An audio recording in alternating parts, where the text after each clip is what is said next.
What is up? It's your boy Aing here, bringing to you guys a brand new freaking video, man. So look, listen, today we got a fun one. Today we got an exciting one. Today we've got a banger. In today's video, we got a fun one. We're gonna be talking about the JBA upper control arms, my first impressions, and what I really think about them. Now, I'm an everyday average Joe. I don't got millions of dollars to spend. If you're like me, you do a lot of research before you actually purchase something. And I did a lot of research, and today we're gonna be talking about if all that research that I did paid off with purchasing these JBA upper control arms. So if you're at all interested in today's video, please leave an early like, a comment, and a subscription. It would be much appreciated. We're at 3,800 subscribers and we're coming really close on 1 million subscribers. So, you know, be part of the team, okay? So let's get into before I actually purchased these upper control arms. Before I purchased the upper control arms, I was having two issues. One, I was rubbing on the cab mount pretty bad, way worse than I was on my first truck. And second, I wanted to be able to drive on the highway comfortably, okay? Before this, it would shake horrendously bad. Anywhere above 45 miles an hour, it was jerking, shaking, doing the most. So my pain points were highway stability, cab mount clearance. That's what I needed. Did these do it? In the next episode. No, actually, we'll talk about it right now. So let's start off with my biggest pain point, and that is highway stability. That was the thing that was driving me nuts. I could not go anywhere without this truck struggling. It felt like it was trying to dodge and weave air. It wasn't fun. It was not fun for anybody. I thought it was bad as a driver, but even Sandy was telling me later, like, made her uncomfortable. So now, did it fix it?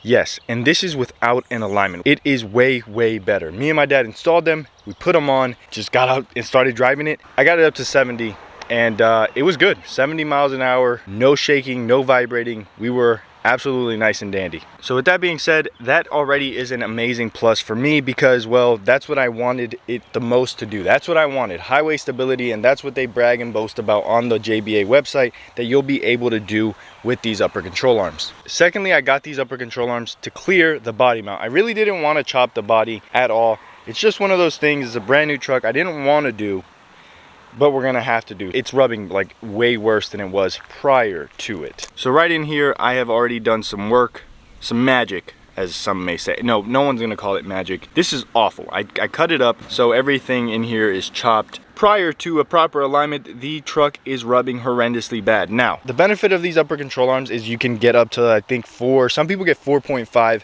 degrees of caster out of these. Now that's nice and dandy.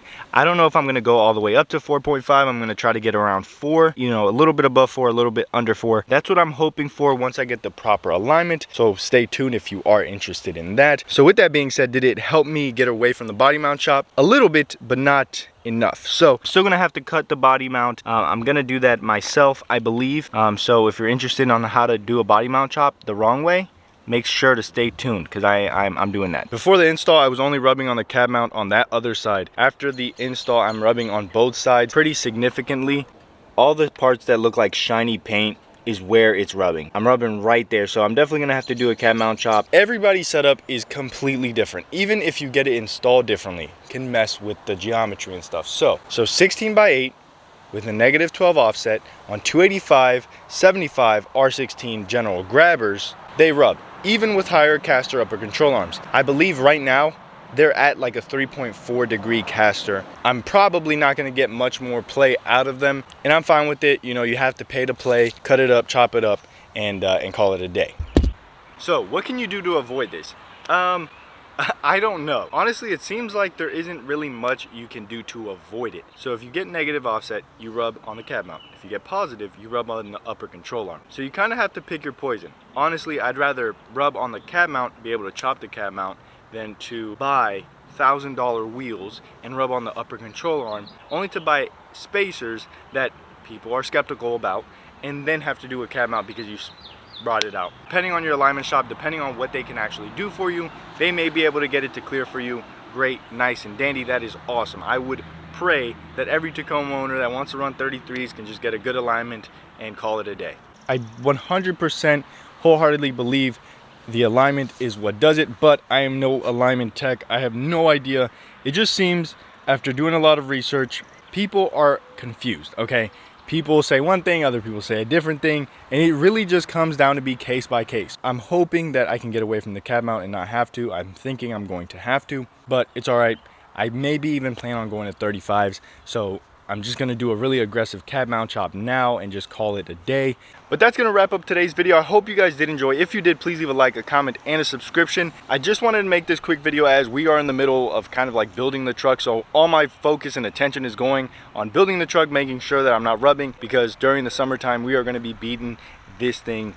Like, we're gonna be going everywhere. We're on 7,000 miles. I'm embarrassed, okay? I've owned the truck for way too long to only have 7,000 miles. I need to be at like 20, 30,000 miles by the end of the summer. So if you're interested, stay tuned. We're gonna test out the suspension. We're gonna test out the tires. We're gonna test out the upper control arms. We're gonna test out everything, okay? We're testing everything. So with that being said, it's been your boy. I'm out like an Audi. I'll see you tomorrow. Cinco de Malo. Peace.